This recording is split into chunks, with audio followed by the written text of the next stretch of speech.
On today's Rebel's Edge, he said, she said is over as talks with China are confirmed. That's making today's bulls happy. Mag 4 and more, Meta and Microsoft posting strong numbers. Can Amazon and Apple keep up the pace? And finally, is LeBron headed to Boca? Los Angelinos are crying over a tough Lakers loss, fueling speculation that the great may retire. We'll cover all that and more on today's Rebel's Edge.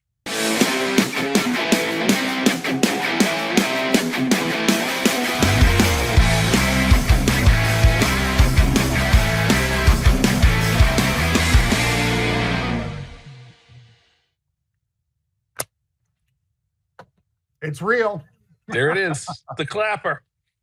Just like as real as when China finally admits, we're talking to Trump, okay? We're talking to Trump. And the market went bang as soon as that happened. Folks, that right there, that's me. That right there is Marc LoPresti.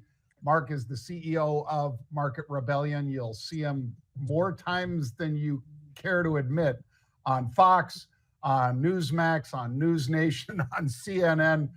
We got to get you on there with Scott Jennings sometime, Marc, so the two of you could go after the rest of the panel. Well, it was great. I've met Scott, brilliant guy, a lot of respect for him, one of the few sane voices on that network. And as you know, the president featured him rather prominently during that great rally yesterday in Michigan. But, I can't think of a better transition into the macro minute, John, because as I said, truly it has been a question of he said, she said, couldn't resist that one in my New York Post style cold open. But talks with China are, of course, happening. And as I said yesterday with our friend Bob Brooks on the American Agenda on Newsmax, a little plug there, China's starting to feel the pain. A report from the Chinese government, which in and of itself is suspect because consider the source, as was once said in a famous movie, they are already experiencing a 16-month low in their manufacturing, essentially GDP shrinkage. We're seeing factory closings. We're seeing layoffs. China is starting to feel the pain, John, and that's when you're going to see them blink. So the market's feeling pretty good about that. Yeah, and when you dial forward or pull forward demand, in other words, stuff that would have been purchased weeks and months into the future, but all of a sudden they're trying to get it in before the deadline of the tariffs. It's no big surprise. I think the only surprise was that we actually went negative yesterday, Marc. And as that graphic shows that Jared's putting up, the first time we've seen negative, our friends at Fundstrat put this together. First time we've seen a negative GDP print since 2022, about 3 years ago. And the fact that we were able to shrug that off, I'd say as part of the macro minute, Marc, that is telling us a lot about where the market is right now, that we were able to shrug that off. And we went from down 400 for the NASDAQ to positive on the session. And now today, up, 300 and some odd points for the NAS.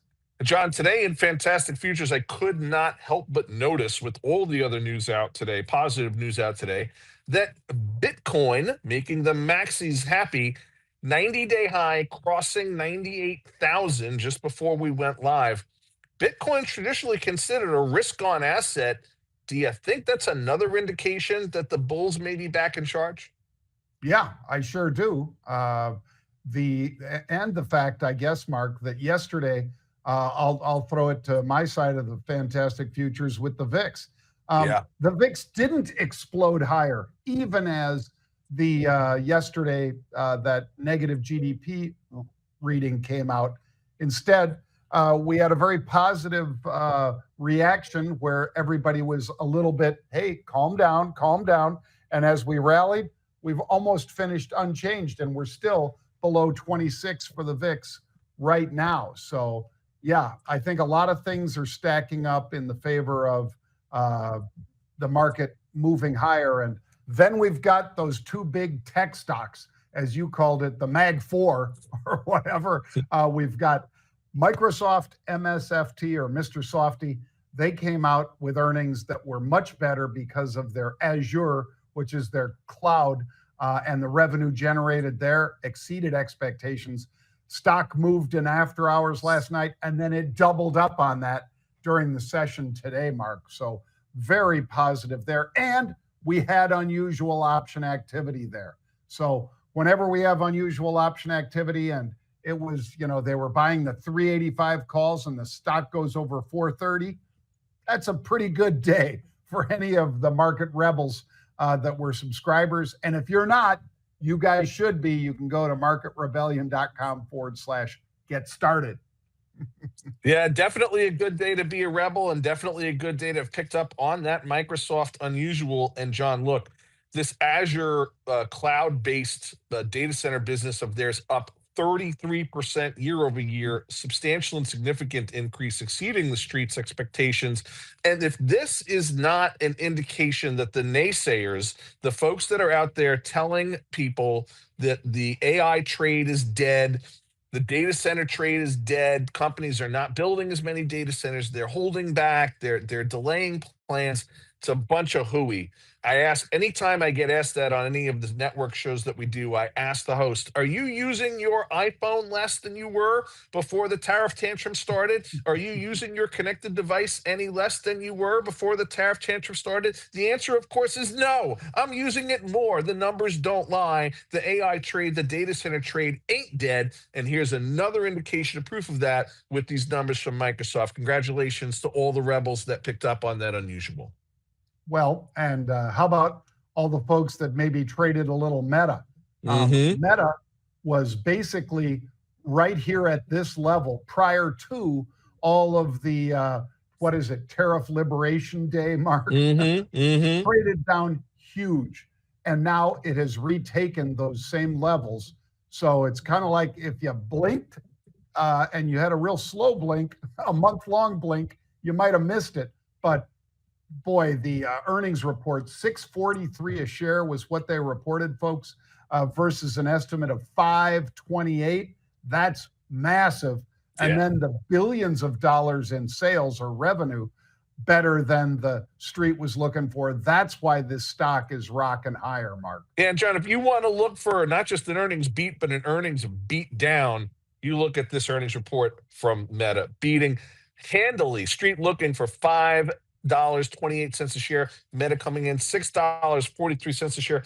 That is a massive, massive beat. And the thing that also stood out for me from this earnings report was the comment that almost 3.5 billion people around the world interact with a Meta app at least once per day.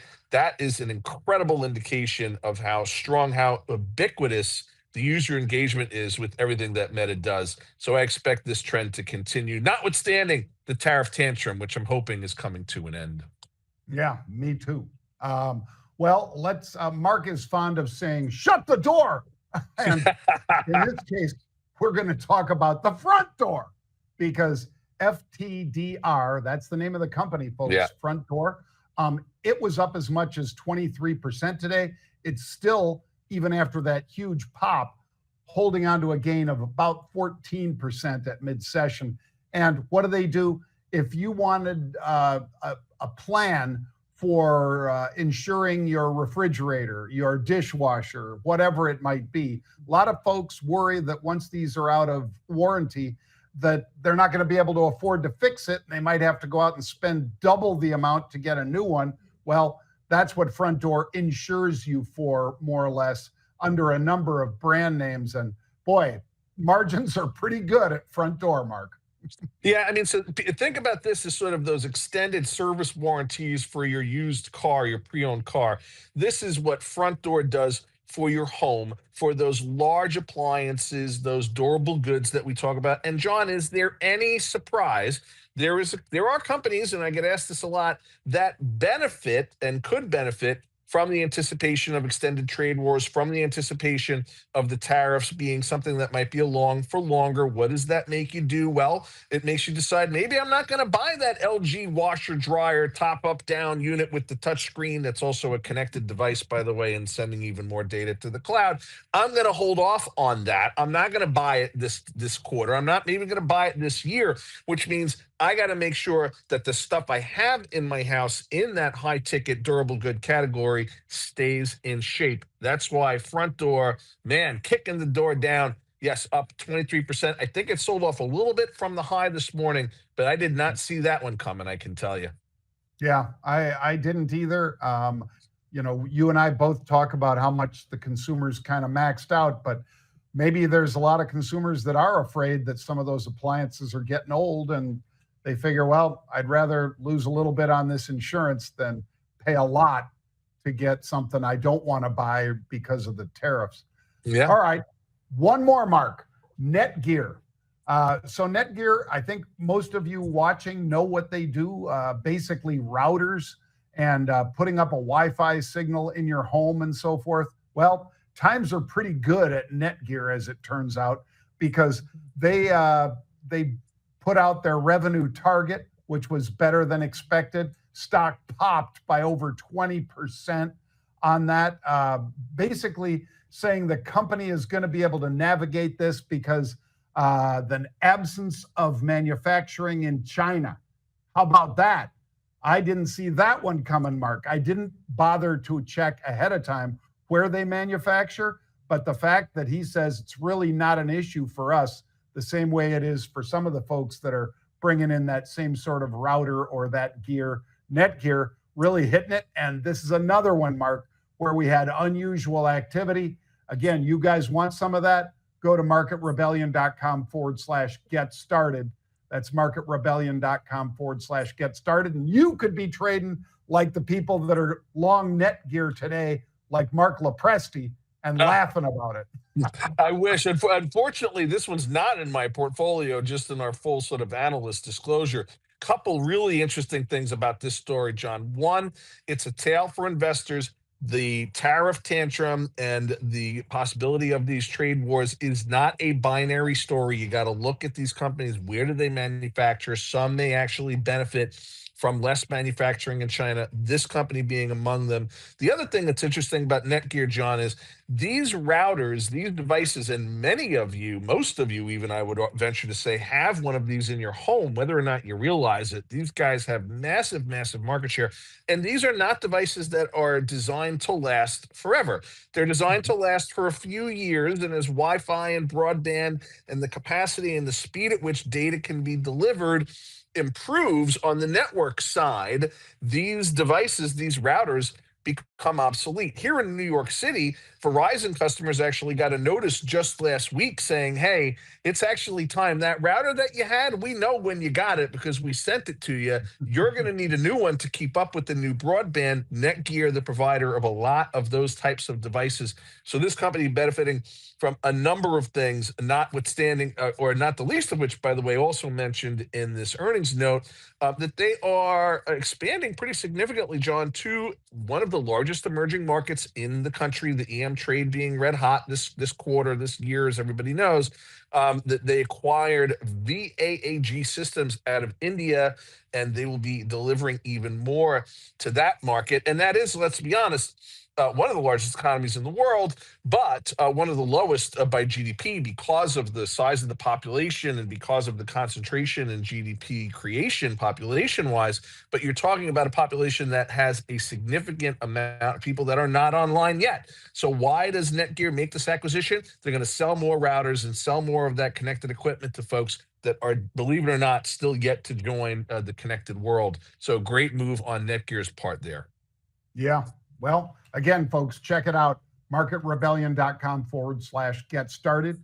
And you could be making some trades on stocks like Microsoft, stocks like Netgear, and maybe a couple stocks I'll talk about with Charles Payne at 2:15 p.m. this afternoon. Shameless publicity. Yeah, shameless publicity, John. Shameless, well, shameless.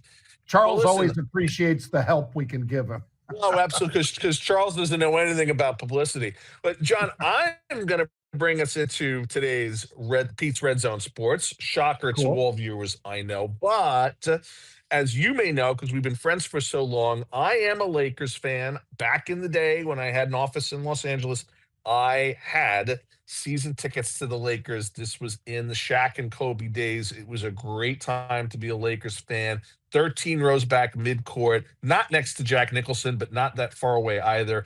I missed those days. And what a painful loss last night, dropping out game 5 against the Timberwolves. And this, of course, now stirring speculation.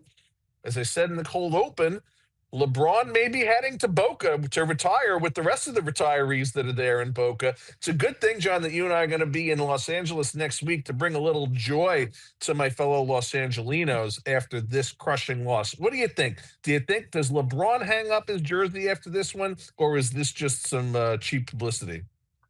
I think he might. I guess an awful lot of it, Mark, depends on both Luka Doncic and LeBron look tired in this series. And Luka's a younger man than LeBron by a lot, but it's a long season. And, I think he's not the GOAT, but he is just one of the premier players to ever put on a jersey in the NBA.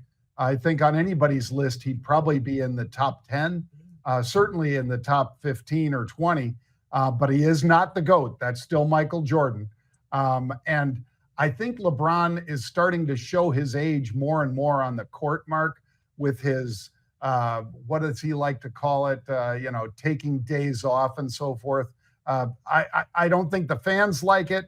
I think it hurts his legacy. So I'd say overall, Mark, we're going to see less and less of that because the load management that he more or less championed is not something that's popular with the league.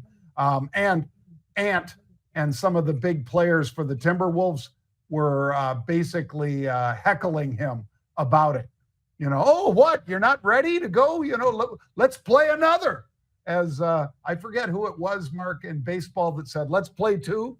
But LeBron is done at the end of each of those games. So if he wants to keep his legacy, he either really needs to get in a lot better shape, and I don't know if he's got that commitment right now, or he needs to step away while his legacy still is as strong as it is, because he's a great player. And you don't want people to see you're just there for the paycheck or to play this year with his son, which didn't work out so well. I think he might be folding that tent up, Mark. But is there another team, John? I guess I got to say this, but is there another team in basketball that has produced so many iconic greats like the Lakers? My vote is no. Pete was on here with us. He might take the other side of that, but I'm going to be a Laker fan till I die. God knows that our Knicks here in New York have not really given us too much to be proud of in the past few years. Yeah, well, hopefully that does turn around. We'll keep an eye on the Knicks, Mark, for that. But now let's take a quick look, and I do mean quick, but let's just there are a bunch of grades that came out about the NFL draft. And Seattle Seahawks were the top grade earner for their draft. They got a lot of exactly what they needed. And that's more or less how they graded these teams out. So Seattle was number one. Mark, do you want to take number two since it happens to be in your backyard? Well, I certainly can, John. Of course it was. Of course it was the Giants. I had a little brain freeze there. I'm like, he can't possibly be talking about the Jets, and of course, he wasn't. He certainly wasn't talking about the Jets. Talking about the Giants, getting an A, not an A plus, but getting an A for some of their picks. Abdul Carter, Jackson, quarterback Jackson draft, of course, was somebody that Pete talked about a lot on the show as a standout potential pick. Marcus Mbow, and who else do we have? Corey Black, some of the people that the Giants picked up in this most recent draft. And it didn't fail to deliver, as I was talking with Pete about it even beforehand. It's become much must-see TV for NFL fans. It's that personal side of the story, watching these guys sitting on the couch with the moms and dads and grandmas and the kids and everybody running around and hearing the names get called. It's really incredible. I think in terms of NFL TV numbers. I think it's second only to the Super Bowl in terms of most watched. Wow. Well, then let's take a look at a team that really needed it as much as the Giants needed Jackson Dart and Abdul Carter, that beast from Penn State. Dallas Cowboys got an A as well. And they got Tyler Booker.